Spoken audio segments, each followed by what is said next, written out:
dritte Level in Waffenexport. Deutschland baut jede Menge Waffen jeden Tag.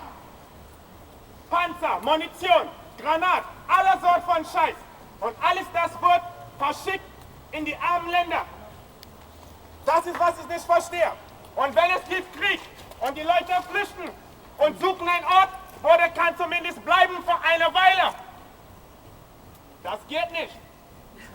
Warum? Wieso geht das nicht? Wieso? Das ist, was ich nicht verstehe. Menschenrecht. Wenn ihr wollt, keine Flüchtlinge in Deutschland, innerhalb Europa, dann ganz einfach, hört auf mit Waffen bauen.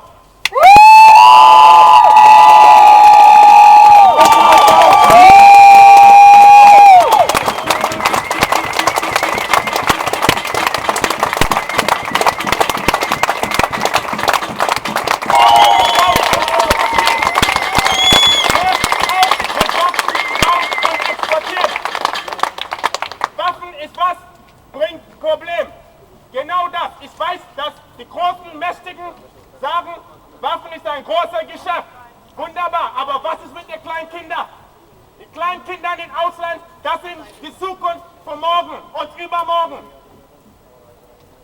Ich bitte euch, ihr da drin im Gebäude, überall, jeder, das mich dann zuhört, hört auf, aufstehen.